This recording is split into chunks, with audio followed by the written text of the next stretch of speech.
Good morning, everyone, and welcome to another episode of the Localization Fireside Chat podcast and YouTube channel. My name is Robin Ayub. For those of you who don't know me, you can find out a little bit more information about me on LinkedIn, and I look forward to getting to know you. And I'm the founder of this platform, and for those who are interested in becoming part of the platform, I highly encourage you to engage with me by liking, sharing, commenting on these episodes, and check us out. We are available on YouTube and the various podcast channels. And we have an announcement to make today. We just added a TikTok portion of the channel, meaning that we have now short videos that we grab from various interviews that we do with our audience, with our guests. And then we put them on TikTok for those who are like to enjoy short videos on TikTok. So that's a platform that is available to everybody now, and everybody likes to use TikTok. So we thought to add another channel, but we're available on Applecast, we're available on Spotify, and a variety of other your favorite downloading channels of podcast. Today, I'm happy and honored to have with me my guest, Paula McGrath. She's the Managing Director of International Achievers Group. And Paula normally sits in Ireland, and I'm in Toronto, but today she is in Boston, and she is my guest. And today's topic, we're going to be covering the hiring and recruiting on a global scale, in a global environment, in today's environment, and the variety of items that goes into that: remote working, temporary recruiting, long-term recruiting, executive recruiting, a variety of topics that we're going to dive into today with Paula, and I'm happy and honored to have her with me. As we say on this channel, and it's very valid after so many interviews I've done so far, everybody in our industry has a story. And an intriguing story. You know, I've presented my story a million times. I'm the guy who got into the industry because I got onto a flight from one place to another, sitting beside me somebody who 2 hours later convinced me to come in and work in this industry. That was 21 years ago, but fascinating. And you can look up my story in previous episodes. But now Paula has an interesting story. I was reading her bio. It's pretty intriguing. And Paula, would you mind sharing with the audience first, do a little bit of introduction about yourself and tell us, what's your story? How did you get into the industry? And welcome to the show, by the way. Thank you, Robin. Thank you very much. My background, I started out my professional working life working in firms of accountants. As everybody can tell from this accent, I'm Irish through and through, born and bred there. I did spend 8 years of my professional working life in the UK, but most of my working life I am based in Ireland. But the starting part of my professional working life was in firms of accountants, where I qualified as a tax accountant and went all the way through and ended up being a tax partner designate in a firm of accountants actually based in the UK. I came back from the UK after sort of 7 or 8 years. I wanted to come back and settle at home. It's actually funny when I look back now. At the time when I was only in my 30s and I looked at my parents who were fit and healthy and hearty 60-year-old people, or mid 60-year-olds, I actually thought they were starting to be elderly. I thought I better go home and be one of the dutiful children. But I also loved living in Ireland. It offers a very, very nice lifestyle. So went home, and at that stage also had a change of career, stepped out of firms of accountants, and I set up a recruitment agency with another guy. We were joint business owners and joint CEOs. I learned an awful lot from that experience, I can tell you. And we were very, very lucky. We worked very hard. That really was the right combination of skills and experience and personalities, even though there was a fair amount of headbutting that went on because it was two strong-headed individuals, but it worked very, very well for both of us, because both of us realized that you have to step back in an argument from time to time where nothing gets done. And then I have been in recruitment ever since. So I have actually been in recruitment. I've actually bought agencies, I've sold agencies, recruitment agencies. I've been personally involved in raising finance for my own business. I have been part of advisory teams helping others to raise finance for their businesses. And I ended up, so I have actually now been in recruitment longer than I worked in firms of accountants, quite a bit longer now. And I love it. I do. I love what I do. I've ended up staying in professional services. So it wasn't a huge change other than when you're working in recruitment agencies, our client is dealing with individuals and our candidates, again, are obviously individuals, and both parties have got to be treated properly, fairly, with respect, with dignity. And at the same time, it has to be approached in a very commercial way, because if I don't make a profit, I can't pay my bills and the staff have to be paid. So I ended up coming into localization again. I had a lucky break because I met a man in Ireland who had been involved in the recruitment on a consultancy basis in the localization industry for many, many years. And I happened to meet him. We had a cup of coffee. He was looking to come into a recruitment agency, and we had a cup of coffee, and he started telling me that he was a localization recruiter. I honestly had to ask him. And even though I had had so many years of exposure to so many different business models, and I'm actually, I enjoy business modeling myself. I enjoy that side of things. But I actually had to ask him to explain what exactly is localization. And then I went away and did my research, and I set up International Achievers Group on the back of that. And then we started out and we had a relationship with clients. And that, of course, once you get started and you have a relationship, and things just start to roll from there. So that's it. On the professional side of it, I've had a few different careers, enjoyed them all. The one I'm in now probably suits me best. Mm-hmm. So you reminded me when you said, what is localization? I remember my first day on the job, and sorry to reminisce for a couple of seconds here. First day on the job, and I'm not familiar with the industry at all. I'm a technologist by background. I said, okay, so translation, what is that? I'm thinking in my head, IP address translation, and said, no, we take a word from one language, we put it into another language. No, you go sell that. And that was the extent of my pretty much high level, I want to say 1 million foot training into an induction, to be honest, into the industry. I'm talking like 21 years ago.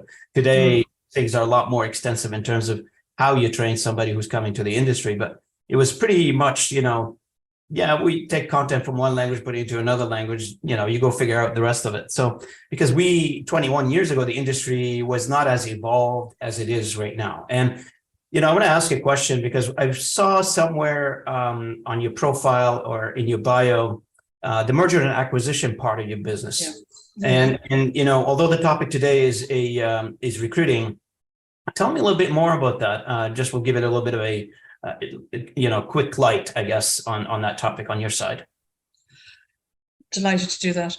In addition to doing recruiting, the International Achievers Group also gets involved with mergers and acquisitions. And that comes about because when we are speaking with business owners, business leaders, in order to recruit successfully, you end up getting a very strong understanding of the business model, what the goals and aims are of the owner, things like that. Mm-hmm. So because of my previous training, when I worked in firms of accountants for all those years, I used to be part of teams that were involved in proper due diligence, tax advisory, proper planning, the lead up time for both buy and sell side. So I am 100% comfortable in having those conversations.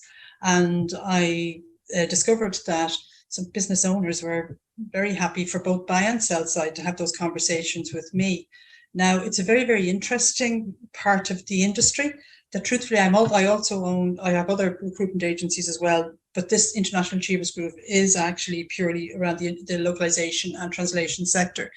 Mm-hmm. But the interesting thing about, when a buyer or a seller, or honestly, more often than not, the seller is talking to me, there is regularly a lead time, a proper planning lead time needed to maximize a sale price. So coaching around that is key. I actually love that side of the business. But also managing everybody's expectations is number one, because if people's expectations are not managed, it becomes very distressing for the person trying to sell. And also sometimes the reason people are trying to sell, it's not always for happy circumstance. It's not always because a person is ready to retire. There might be other factors that are actually forcing the issue. So proper planning around, preparing for a sale is key, absolutely key. And then when it comes to dealing with the buy side, obviously, again, managing expectations, this phrase you'll hear me using quite a lot, again, is so important, because when people, it depends on if an individual is used to working in buying and selling organizations, it's actually it can be a much easier conversation. But if you have a buyer who is not a sophisticated buyer, and that is not referring to the individual's level of personal sophistication, I'm talking about their experience in the business world, sometimes the expectations are unrealistic, and a lot of the buyers are depending on funders. Now, in my organization, I actually partner with a private equity house to help, if needed, funders, or to help even if sellers, to sort of roll up organizations. There's all sorts of, I won't get too technical about all this, but so it is a large part of this industry, particularly within the 1 to 10 million turnover space. And then you have to obviously what we do is we obviously segment it by turnover, location, industry on both the buy and the sell side. And then that part is all very easy to do, because that's the only thing that you can put onto a spreadsheet. But the hardest part then is managing expectations on both buy and sell side, and proper coaching and training on both buy and sell side. Does that address your question? Yeah, it does. And thanks for clarifying that. But generates for me another question. Okay. Since you manage both the recruiting side and you have another practice on the M&A side, have you seen scenarios or incidents, or however you want to call them, cases where the failure to hire or to recruit good talent that led to the M&A discussion? Have I seen that? I'm just running an example. Let's say I am an entrepreneur. I own a company, $5-10 million, ready to retire. Maybe I need somebody to handle the company, not fully ready to retire yet, but I just want to create some space, ready to retire, but maybe in 5 years or 10 years down the road, I just want to slow it down a little bit. And I can't find somebody to exactly what I need, exactly what fits the bill. So now I start talking about selling the company. Yes, I understand your question and the detail of that question now. That actually can be an outright nightmare, an absolute nightmare. And this is where detailed proper planning, detailed proper monitoring, detailed proper accountability and review discussions are held by the existing owner, and swift action on non-deliverables are acted upon. And I am not trying to appear overly clinical about this, because the person that may not be delivering what's needed is still a human being who still has to go home to their family at night. However, the CEO and the current owner has both a legal and moral responsibility to all stakeholders within the business.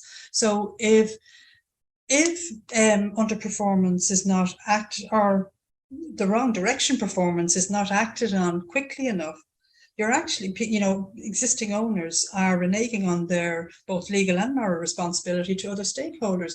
Apart from themselves, they themselves might actually be the largest stakeholder, they may be the largest shareholder, they may be the only shareholder, but they most likely have other staff members, and the whole thing can end up backfiring very, very badly. So hiring the right fit person is an absolute must. It's an absolute must. Absolutely, if you have a plan to sell in 2, 3, 4, 5 years time. It also might end up being, sometimes what I see in those type of setups is where you're actually trying to buy in the team for the MBO, for the management buyout. I've seen that happen too, and that can work again, but it is heavily dependent on being properly managed, professionally managed, and professionally monitored. And sometimes, particularly if people are reaching the stage where they're looking to exit, they may start to take their eye off the ball. And it's really key, you don't take your eye off the ball 12 months too soon. because you want to have a ball to sell at the end of it all. Absolutely. So, in my understanding is hire correctly, A, and B, manage correctly.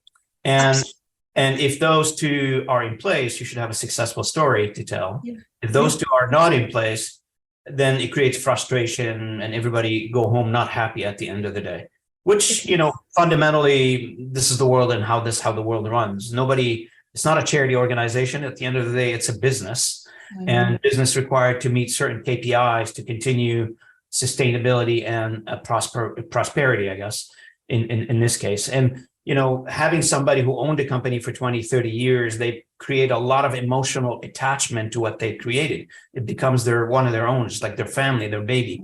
And to create that, to replace them basically by hiring somebody to be their ears and eyes in the business, it's a very careful recruiting process. It's not just about the talent at that point, it's the chemistry. I'm assuming you have to create that chemistry between whoever is in charge and the new person that's going to be in charge, because they're going to stay connected to a large extent in the future. So, sorry, moving away from this particular topic, I just want to ask you, can you give us your view on where we are right now in the economy in Europe and the economy in North America? Pretty much similar. You've got interest rate going up. You've got, people are, raising, I want to call them not red flags yet. They're raising yellow flags at this point.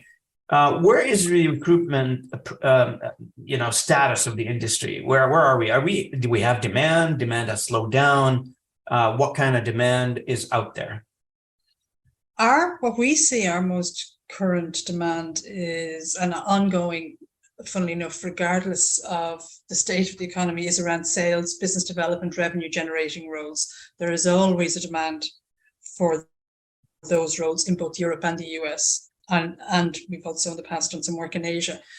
Now, obviously, the salary levels fluctuate up and down depending on the state of an economy, and the split between fixed salary and contingent related income, so commission or bonuses, fluctuates depending on the state of economies. What we have seen in the last year or two is following on from the discussion around the famous AI, is people, I think, are trying to decide the split between people hired with the more traditional background and experience, and then going out and looking for people with the newer skill sets. So, and that can delay a recruitment process. So we start off having a conversation with an organization who are saying, we want engineering staff with a particular background, and then 4 weeks into the process, so off we go, and we're looking at a combination of our database, and we do a fair bit of headhunting, and we obviously never headhunt from organizations that we work with. We've never done that, never will, but we do a lot of resourcing using the digital platforms. That's the standard way nowadays. Everybody gets screened and interviewed, and then we're 4 weeks in, and next thing we get a call saying, okay, we do actually, what we've just decided, our technical director has just come back from Gala, our technical director has just come back from Malmo, and we're going to hold off going that way. We're in fact, instead, give us 4 weeks, we'll be back to you. We're going to redraft the job specifications. So the whole thing around the engineering jobs at the moment we're experiencing a little bit in flux, but you're probably the same yourself. Sales roles are always in demand. And then project support roles and project planning roles are pretty much always in demand, and they're sort of the more lower salary type roles.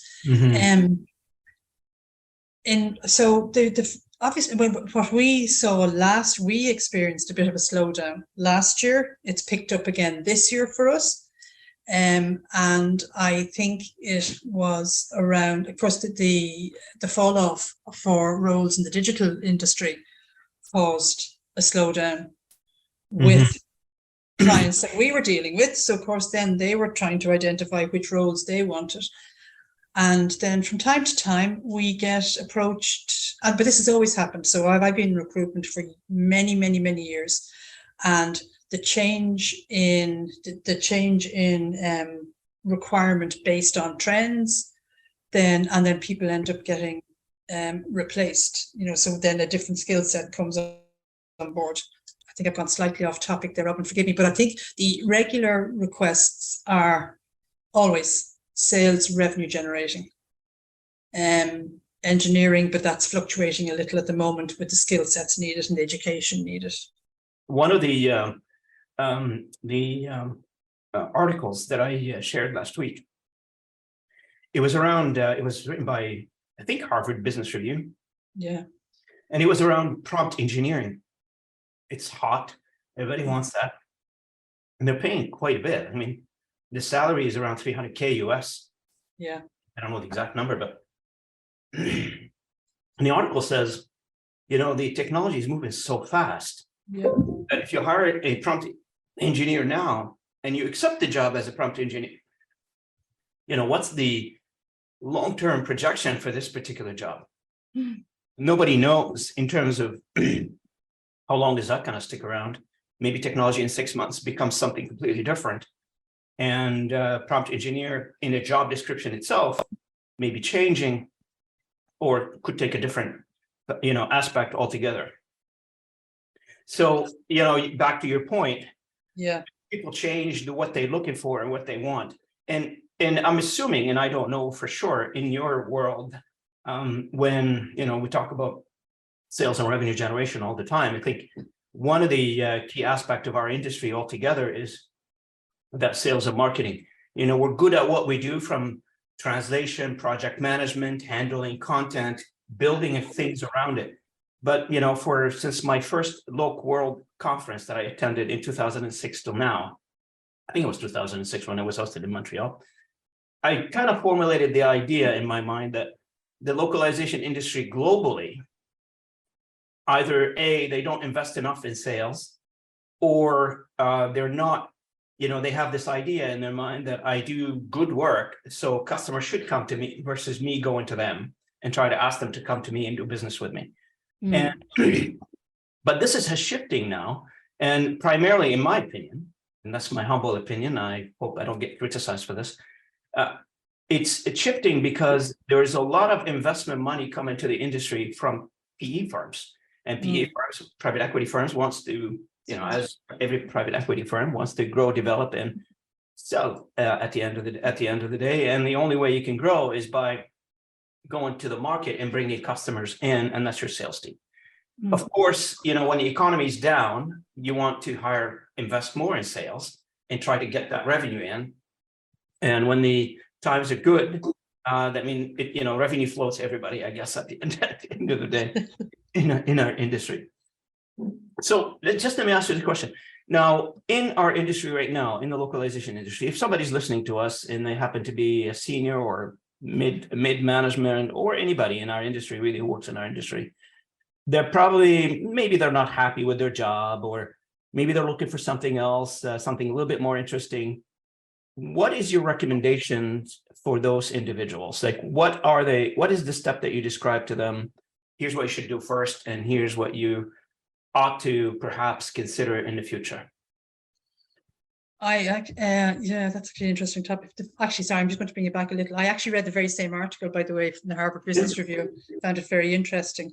And just, if you don't mind me just addressing that just for 1 second, is that maybe the way to look at that, if you're an employer, so that you don't find yourself, you know, committed to a skill set that you actually, as it turns out, might not need in 12 months' time, is to maybe look at, you know, looking at contract roles for 12 months at a time, to address the current need, knowing, and then so that everybody getting involved in the recruitment process knows that that's what's happening. So that, you know, and it's maybe a way of controlling a situation. But sorry, back to your question. I come across this situation actually more often than you might believe, and it could be because I'm sort of the owner of the business and maybe a little more mature in my age and have been around the block a little bit. And we genuinely do work towards a very decent life in our business world, because although I do repeat this message, we have to make enough money to do, you know, to pay the way. We're all dealing with humans. And when anybody who comes to us as a candidate, most times they're coming to us with vulnerable information at a vulnerable time in their life. They may not have chosen the situation. So just be decent. That individual is going home that night to somebody, or even if they're going home on their own, So, and yes, I do get approached by a number of people saying, I don't know what to do next. I actually don't like this company, don't like this job, don't like this industry, don't like whatever they don't like. Or my hand has been forced, I'm now out. And I think the number one thing, exercise that's worth undertaking is to look at, rather than automatically going and doing exactly the same that you have been doing for the last 10 years, 5 years, whatever length of time, maybe 20 years. And the unfortunate thing, if you're in something for 20 years, it can be a little difficult to make a change. But to look at, to do a critical assessment of, are you sure this is what you want to do next? Because everybody has responsibility. If you join a new company in a new role, you're going to get paid a salary at the end of every fortnight or every month. So are you comfortable you're going to deliver to the best standard? Are you comfortable that you're going to be able to do that? Because if you are changed, you're sitting there and you don't like what you do, and you then think, oh, I went and worked for company Y. I'm currently working for company X. It's all going to be much better. It may not be much better for you, because it may not be the right role for you. It may not be the right environment for you. So the very first exercise I ask people that come to me for this particular conversation is, are you sure this is what you want to do? Let's do, and there's an exercise that I go through. Of course, because I've been doing it for so many years at this stage, I do have steps that I go through, and it ends up being identifying by exclusion. So, which means that by excluding a number of issues, because most of us are not able to pinpoint, do you know what I'd really love to do next? And you know what I'd be really great at? It's only by excluding the stuff that we know we're not good at, that we really don't enjoy, that we end up with what we can do. So, because the first 3 months in any new job, in most instances, is actually good fun. You know, it's good fun. You have a new environment. You've probably got a salary bump. You've probably got a commission bump. You may have, new, better, fun co-workers. You might have a nicer boss. And then you're on to month 4. You still have to deliver your target. You still actually have to, whatever your target is, the job has to be done. Sorry, that's a very long-winded answer to that part. And then you end up with, if you decide that you're going to stay in the same industry, that's actually the easy part. Then the job is done. Yeah. And if you decide that you want a different industry or a different job, I think it's important to address it and get it sorted, because otherwise you're just going to bump along and end up in very unsatisfying situations for both employer and employee for years. And this is probably something, as a summary, I think from your insightful answer, which thanks for that, by the way. And a lot of people don't know that, and they probably scan through it and they probably don't give it too much attention, is that soul searching that you do at the beginning, when you decide that this is not working for you anymore and you want to switch, or you want to change the road here in terms of your employment. And exactly determining, what do you want to do? What do you enjoy doing? I ask this question on the channel all the time. I've said, what are you passionate about? What are you willing to do? You're passionate so much about something that you're willing to do it for free. What is it? And then if you determine and you say, I want to be a project manager working for a localization firm, they're going to pay you, of course. You're not going to work for but gauging that passion or that comfort level as a person with a job that you're going to be doing day in, day out. That is very, very important, because if you don't, and you're just doing it for the salary, you are going to get frustrated at some point, and you got to go repeat the same cycle again. And let me break it to the audience. Yeah, there are some variations between different companies in our industry, but pretty much the same. They are pretty much the same. Yeah. And there maybe have a little bit different, HR benefit, or they may be paying you a little bit more here and there. But overall, we pretty much all do the same thing, and we expect same pretty much results. You expect some profitability, you expect to serve your customers well. And it doesn't matter if it's small or a large company, it's the same idea. You don't want to be moving from the hot place to the frying pan, or however they say that. So you want to make sure you do it well, prepare yourself. And when you're ready, or if you want to, I'm assuming they can reach out to you, Paula, if they want to engage in conversations, etc., or your team. So let's move on a little bit. I mean, as we mentioned earlier about prompt engineering, obviously the landscape of recruiting is moving, and it's a lot of changes in the landscape and in the pieces that they're moving around, technology, investment coming in, I want to grow fast, etc. So, what are the expectations now from employers? Like, say, somebody been working in the same job for 20 years, they move on and they get a job somewhere else. What is the primary, if you can list 2 or 3 expectations from the employers in the new landscape of hiring and the new landscape of, let's say, new ownership in a company or new management? They want to have a new team, etc. So what's the expectations? The funny thing is, I think that there is a split with the organizations that we work with in culture.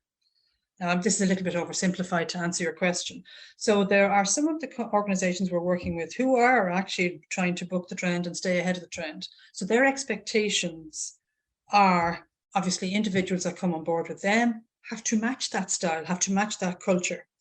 And also individuals that are flexible, that are going to be willing to take part in upskilling, upgrading if the need arises.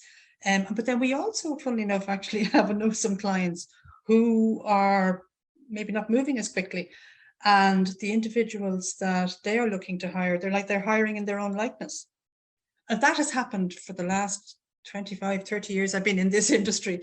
We hire in our likeness. And so the expectation is going to be, so if I meet with a client and the client is actually, very much on top of things, reading the Harvard Business Review, very much on top of things, it's going to be very clear very quickly to me the type of person that's going to fit in there. And it's important that we match the company's expectation. So we go and look and screen and interview people that are going to match that.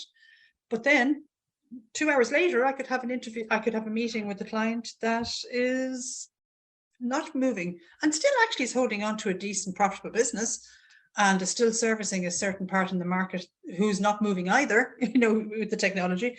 So the people that we look for them match that culture and that environment and that expectation. So the expectation really matches the culture within the organization that's hiring. I don't know if that's too vague for you, but every organization wants to hire people that are going to make the boss's life easier, that they can go home a couple of hours earlier on a Friday.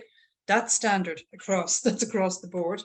Every organization wants, and some organizations are looking to hire to replace the person that's left.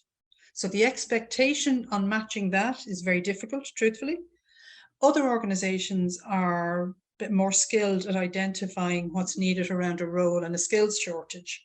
That truthfully is a little easier to match around expectations, because a lot of us have people that work with us who are superstars, absolute superstars, and they retire, they get tired, they get fed up, they pass away, whatever happens, then we spend too much time sometimes, or some organizations spend too much time replacing that person who's gone. Mm-hmm. That actually is hard to match. Yeah. Now, in terms of hiring alike, let's be a little bit disruptive here. Is that a good strategy? I mean, do you want same old in the new hire, or do you not want to have a little bit of fresh new ideas? Break the mold, if you will, change things around in your organization by introducing a new, however new is defined nowadays. What do you think of that idea? I personally prefer the disruptive approach, but I'm very fortunate in the amount of management training that I've had over my life, the professional training I've had over my life. And what I always say to my team that I'm trying to teach them to be managers is, be prepared to manage demanding people, because I don't want you to be managing people that aren't bothered, that are the same as you, that it's like what's that phrase that we use, a mirror image. That's not the exact phrase I'm thinking of. I personally prefer that environment, but I am 100% comfortable to sit in a room and not be the smartest person in the room. I have also come across organizations where the business owner, the business leaders are not that, they don't think that way, they don't operate that way. And again, to be honest, have very, very successful businesses. Mm-hmm. So I do believe it's the horse for the course. I don't know, is that a familiar term in the States? But yes, I understood it. Yeah, okay. So it's important to pick the right horse for the right course. And we've actually, I mean, again, over the years, I've sat in meetings with clients and with organizations, and the person sitting opposite me, the client who's the hiring company might actually be saying that, and this individual might actually be quite morose or quiet in their communication style. I want somebody who's going to shoot the lights out. Two things. The person who's going to shoot the lights out might actually sit at the interview and think, oh my God, where's the light? Where's the lights being shot out here? This is not for me. But if that individual then does get across the line and decide, the offer is made, the person accepts the job, I really do. That doesn't always work out brilliantly well. So the individual that hires outside their likeness, I believe it works better if that individual has a lot of management training and is comfortable in managing people not like themselves. But not enough. Sometimes business owners have had no technical managing training, and what they know how to manage is people like themselves. So without trying to not make a committed answer, my experience is it's the right horse for the right course, and recognize what works best in your organization. So if you are a very, an organization that has only ever hired in your likeness, and you decide, oh my God, this is actually now, we need to up the game here. You might need to bring somebody in to help you manage the. Yeah.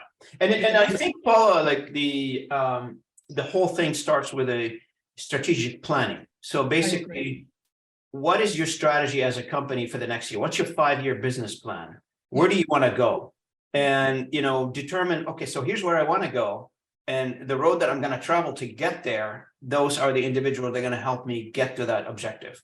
If you don't have a 5-year plan and you're just hiring to replace somebody because they left, that's a different story. But every business has a 5-year business plan. Every business has objectives and goals and KPI to manage for the future.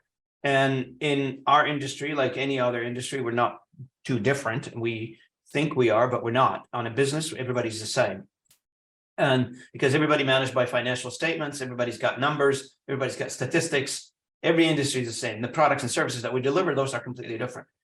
But if we don't have a strategic business plan as companies and individuals that guide us to an objective, to a goal, the hiring part that is going to, say I'm going to go win the the world championship soccer, right? So I need to have a team, and I need to handpick that team to get me that championship. I'm not just picking them to go for a game here on a Sunday game. That's a different story. We go get together over a barbecue for that one. But if I'm trying to win a championship, or I'm trying to win a race of some sort, I need my teammates to be top shape. Otherwise, I'm not going to be able to win that race. Sorry. I 100% agree. And I think the comment about all companies have strategic and operational planning. I don't know that I'd agree with that. And some of that is from my previous profession, as well as experience in the recruitment industry. But the other thing as well that I have also experienced, even those companies that do have those strategic and operational plans in place, first of all, they're not always measuring targets to actuals.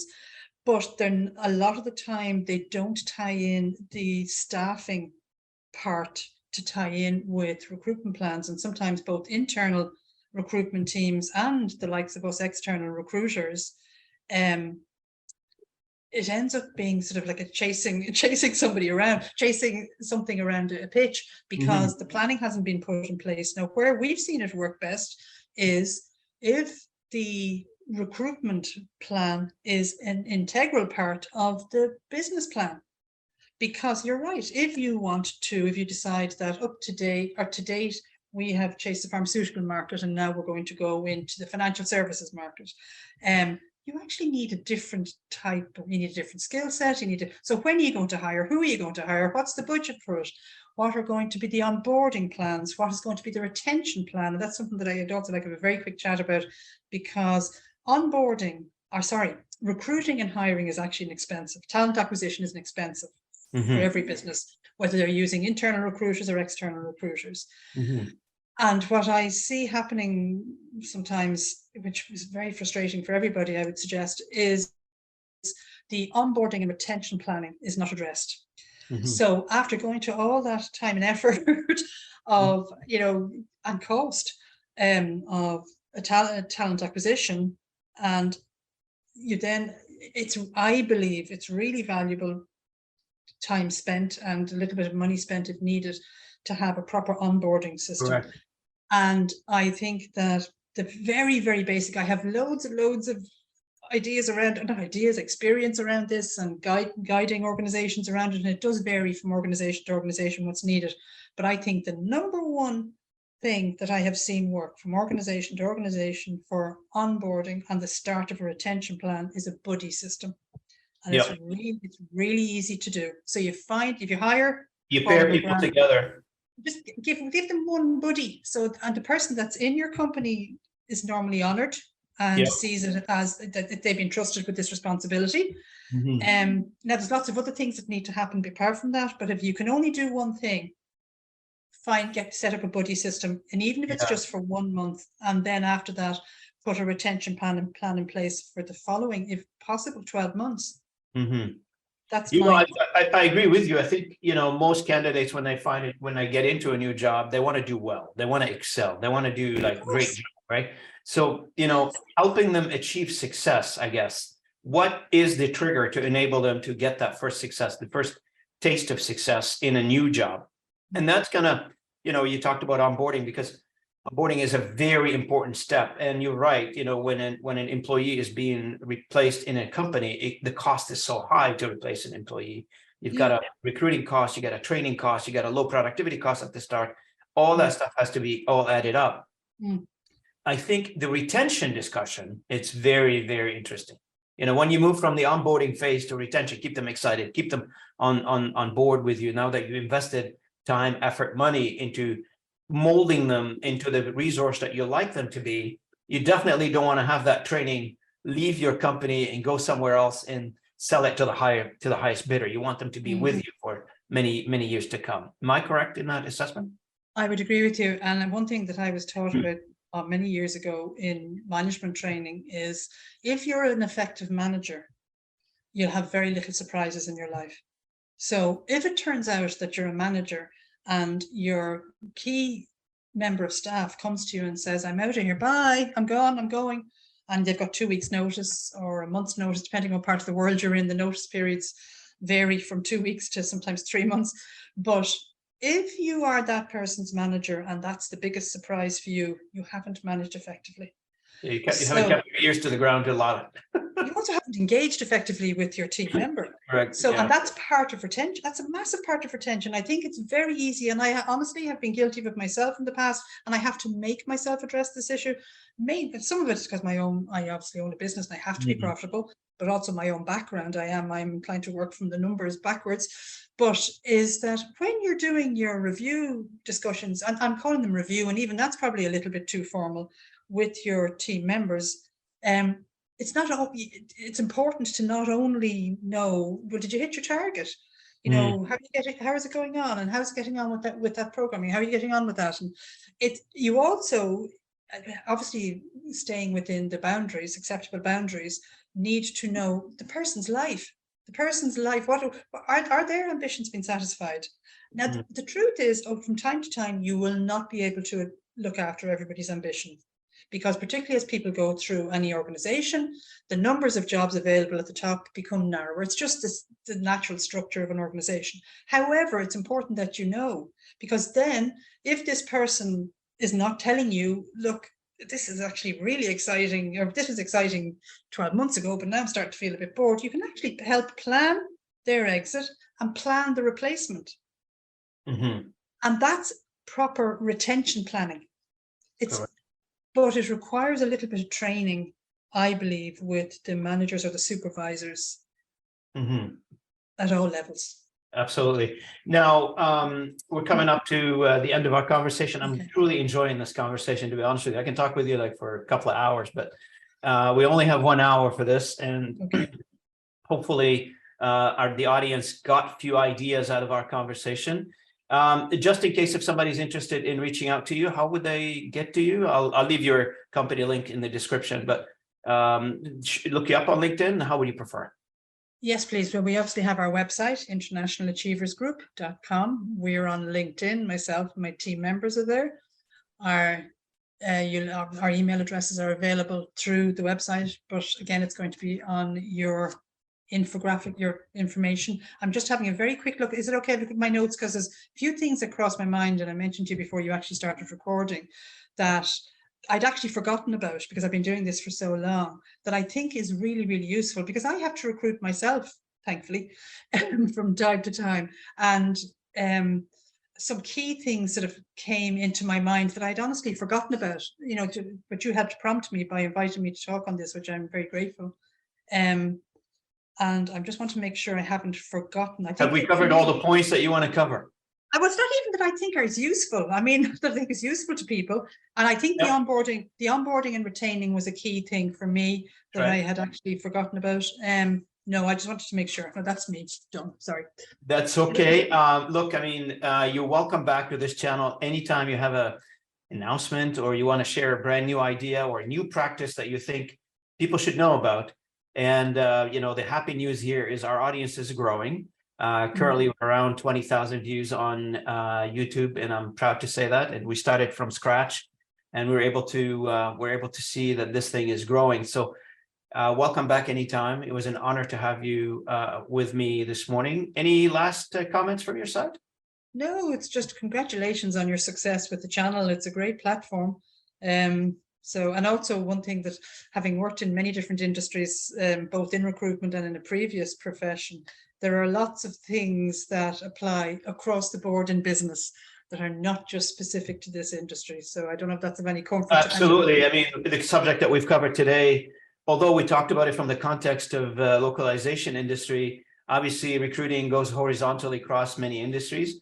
Talents are talents, and definition of talents can be applied to any industry. So if our audience are not happen to be not in the localization industry and are interested in the recruiting discussion, please listen to this podcast, and please reach out to Paula at your own convenience by looking her up on LinkedIn or the description in the infographic of this particular video. So thanks again. I really appreciate it, Paula. Honored to have you with me, and I look forward to having this conversation in the future with you again. Thanks again. I really appreciate it. Thank you, Robin. Thank you.